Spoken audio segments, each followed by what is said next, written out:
বলি, কারণ এখানে ছোট বাচ্চারা বেশি পড়ে এবং গার্জেনের ব্যাপারে একটু বেশি বলতে চাই। আগে আপনারা শোনেন, আপনাদের সন্তানদের ক্লাস টাইম দেওয়া আছে সকাল 9টা থেকে দুপুর 12:30 পর্যন্ত, তাই না? আমি সেদিন হাতে হাজিরা দিয়েছি। আমি ঠিক আলিফের আম্মা যেখানে বসেছিলাম ওইখানে বসেছিলাম। ওখানে বসে থেকে বাচ্চাদের হাজিরা দিয়েছি কোন বাচ্চা কয়টার দিক প্রবেশ করে। দেখি হাতে গোনা 6টা বাচ্চা 9টার আগে প্রবেশ করল। কয়টা বাচ্চা? 6টা বাচ্চা।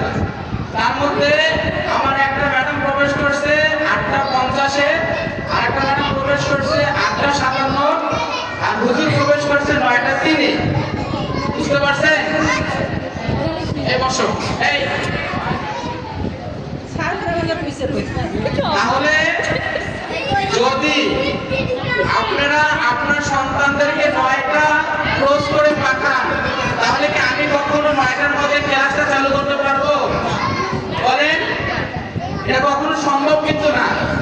অবশ্যই আপনাদেরকে কমপক্ষে 9টা বাজার 5 থেকে 10 মিনিট আগে আপনার সন্তানদেরকে এই প্রতিষ্ঠানে নিয়ে আসতে হবে।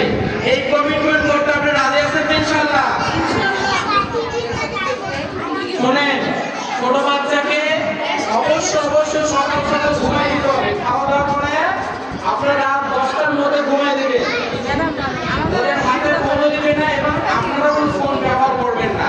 তাহলে দেখবে যে বাচ্চারা তাড়াতাড়ি ঘুমাচ্ছে এবং তারা উঠতেছে। আচ্ছা, আরেকটা আপনাদের প্রশ্ন ছিল, এটা অনেকেই করে নাই। এই যে বাচ্চাদের খাতাগুলো চেক করে আমি পাইলাম যে কিছু কিছু বাচ্চার গার্ডিয়ানের আপনারা যে প্রতিদিন আমরা হোমওয়ার্কগুলো দেই, এই হোমওয়ার্কগুলো কমপ্লিট হয় না। আপনাদের কমপ্লিট থাকে কি